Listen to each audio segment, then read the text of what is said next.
Crise Olímpica. Passou o segundo dia de Olimpíada, o segundo dia de Jogos Olímpicos de Tóquio, mais uma pancada de evento bom pra gente acompanhar. Teve softball, teve a primeira rodada do futebol masculino e teve Brasil em campo. Então se você perder alguma coisa, vem comigo que o Crise Olímpico tá começando.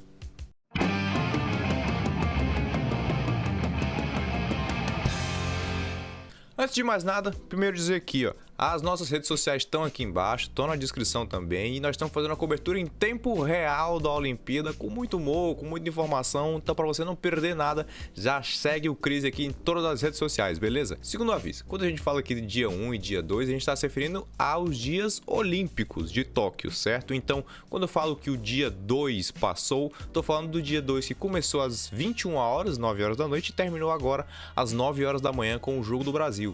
Ah, Bruno, mas hoje, na quinta-feira, vai ter jogo à noite, eu sei, mas ele já é correspondente ao terceiro dia de Olimpíada.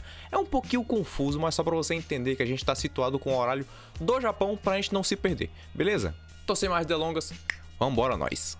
Tivemos mais uma rodada do softball, né, o beisebol feminino, essa segunda rodada que teve mais 3 jogos bem legais de acompanhar. E digo mais, se você chegou aqui de paraquedas e não sabe como é que se joga o softball, volta no vídeo do primeiro dia que eu explico tudo bem direitinho de como funciona para você acompanhar o esporte um pouquinho melhor, beleza? O dia já começou com Estados Unidos e Canadá, o confronto entre uma das seleções mais fortes e uma das favoritas para conquistar o ouro olímpico, e foi um jogaço, 1-0 para os Estados Unidos, um jogo extremamente difícil. E eu tenho que ressaltar aqui a Abbott, que é a pitcher, a lançadora dos Estados Unidos. Olha o tamanho dessa mulher em comparação com as outras, é uma ignorância quase gigante. A Abbott jogou muito e levou os Estados Unidos à segunda vitória já nas Olimpíadas, hein? Logo depois, as donas da casa japonesas enfrentaram as mexicanas no jogo também muito difícil, muito apertado, e de virada meteram um 3-2 para cima das mexicanas. Mais um jogo difícil, o Japão vem para cima, mas ainda assim ainda é, ao lado dos Estados Unidos, a favorita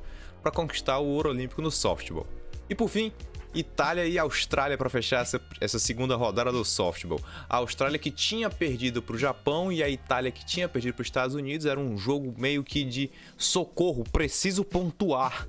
E a Austrália acabou levando por 1-0, né? E agora a Itália passa a ser a única equipe que ainda não pontuou nada, que não fez uma única basezinha lá nos Jogos Olímpicos. Então tá bem mal a Itália para esse começo, hein?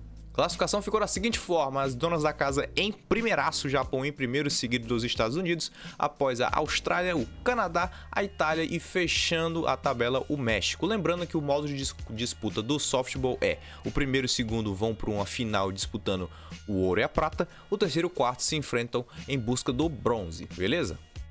E no futebol? O futebol masculino começou a primeira rodada, os 8 jogos de uma vez só. E aqui um detalhe: ontem eu expliquei para vocês o modo de disputa do futebol feminino. São 3 grupos com 4 seleções em cada grupo, né? Então são 12 seleções. Aqui o masculino tem um grupo a mais, então são 4 grupos com 4 seleções cada. E esses são os grupos. No grupo A, México, África do Sul, França e Japão. Inclusive, até uma curiosidade, que é o grupo A de 2010 era exatamente esse mesmo grupo, só que mudando o Japão pelo Uruguai. Grupo B, Nova Zelândia, Coreia do Sul, Honduras e Romênia. O grupo C tem o Egito, Espanha, Austrália e a Argentina. E o grupo D, que é o grupo do Brasólia, Costa do Marfim, Arábia Saudita, Brasil e Alemanha. Bom, e é óbvio, os 2 melhores colocados de cada grupo passam para um eventual quartas de finais que vai acontecer ao longo de todos os Jogos Olímpicos, e aí vai se dar a final lá pro final só. Ah, e uma outra coisa, ontem eu falei dos estádios do futebol feminino. Aqui no futebol masculino, nessa primeira rodada, nós já tivemos 2 estádios a mais. Além daqueles que a gente comentou ontem, também tivemos o Ibaraki Stadium, que fica em Kashima, e também o Yokohama Stadium, conhecido nosso, onde o Brasil jogou agora contra a Alemanha, e também quando o Brasil jogou contra a Alemanha lá em 2002. Então é um estádio que traz muitas boas lembranças pra gente. Partindo para os jogos, o primeiro jogo foi ruim. Foi ruim. Egito e Espanha. Esperava-se que a Espanha simplesmente passasse o trator para cima do Egito, mas foi um 0-0 bem complicado.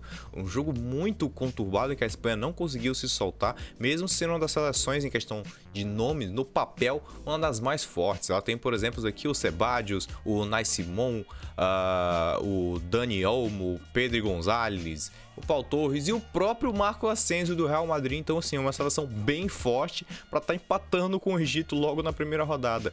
Pode ser complicado, até porque é um grupo que tem a Argentina também. Tem que ficar de olho a Espanha.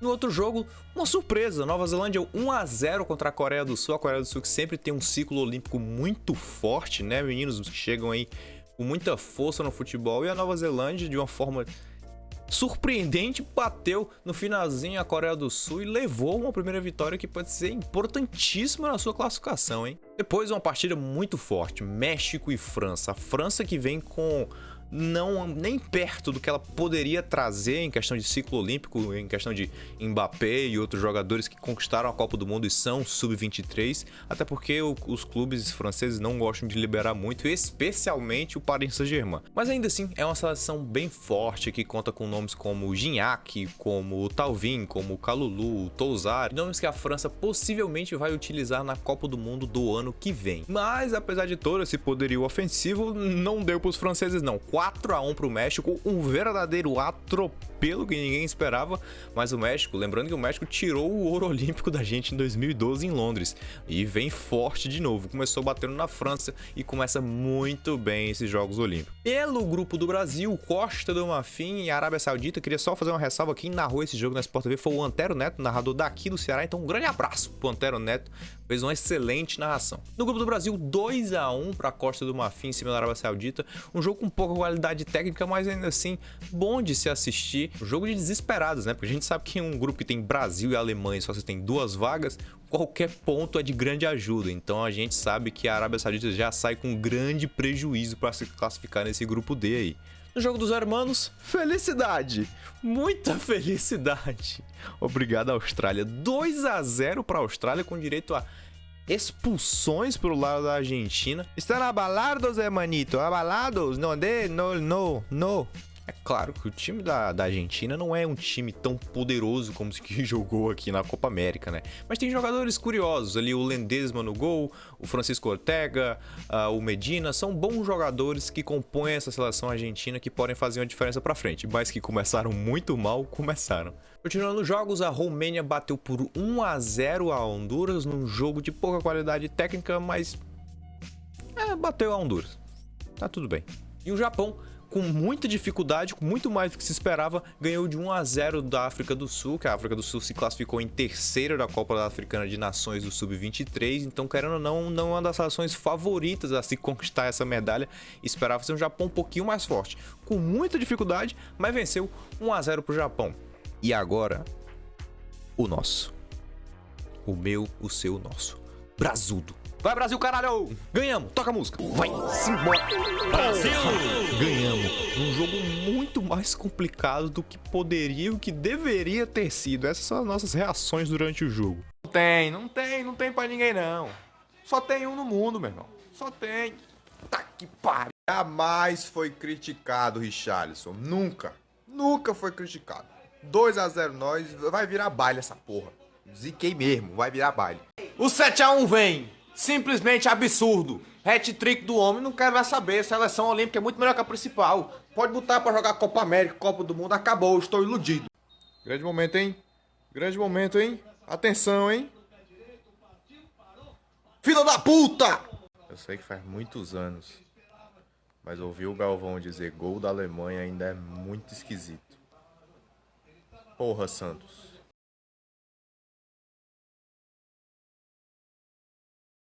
Boa essa merda. Porra, comecei tão feliz amanhã e o Brasil quase me faz passar uma raiva grande. Puta que pariu, viu?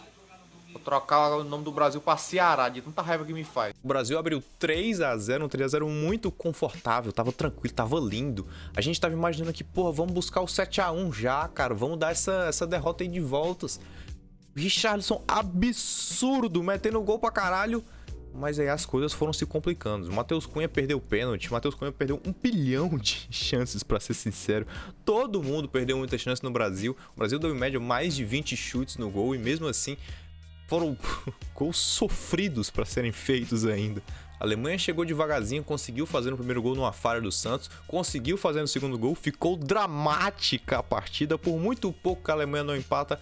Mas o Paulinho, com bênçãos de Deus, conseguiu resolver o jogo pra gente no final e meteu o 4º gol do Brasólia para salvar e resolver uma partida. Uma vitória muito importante, é claro que esses erros no final precisam ser contestados pro resto da competição, mas mesmo assim é uma vitória importante e vai Brasil, caralho. Bom, e com esses resultados a gente fecha o segundo dia de Jogos Olímpicos de Tóquio. Agora eu vou te passar a agenda. Se liga que esse segundo dia foi bem tranquilo, assim como o primeiro, né, com poucos jogos, e esse terceiro dia vai ser ainda mais tranquilo por conta da realização da cerimônia de abertura, que vai ser às 8 da noite lá em Tóquio e vai ser às 8 da manhã aqui no Brasil, transmitindo em TV aberta e os caralho. Então, fica tranquilo que você vai ver sim. E por conta disso, a gente não vai ter muitas competições durante a tarde em Tóquio. Então, a gente não vai ter muitas aqui de madrugada. Mas tem algumas que valem a pena citar, principalmente porque tem brasileiro nas classificatórias. Se liga. Começando às 8h30 da noite aqui no Brasil e 8h30 da manhã lá no Japão, a gente vai ter o remo estreando nas Olimpíadas. Nas categorias individual, masculino e feminino, nos grupos, que são 4, né? E nas duplas, tanto masculino como feminino, todo mundo. E tem um brasileiro nessa disputa que é no individual masculino, que é o Lucas Wertheim Ferreira. Eu espero não ter errado teu nome. Lucas Wertheim Ferreira vai competir pelo individual masculino e deve estar entrando na água por volta das 8h40, 8h50, então se liga, é bem no começo da competição, certo? E o outro esporte que vai ter agora nesse terceiro dia é o archery, o tiro com arco, né? Aquele verde. Pau!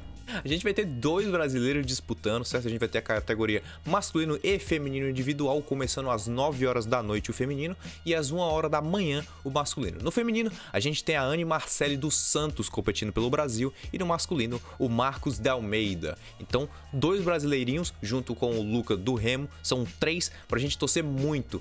Lembrando que agora é classificatória, ainda não vale medalha, mas é essencial que os brasileiros vão bem nessas primeiras baterias para se classificar para as finais olímpicas que vão acontecer aí nos próximos dias, beleza? E depois, só relaxar, ficar tranquilo, dormir bastante, guardar esse sono que vai ser necessário nos próximos dias, que vão ser bem conturbados, acordar às 8 da manhã e ver a cerimônia de abertura das Olimpíadas, certo? E aí a gente vai partir por dia 4, que aí é onde começa pra valer as Olimpíadas com medalha e os caralhos, beleza?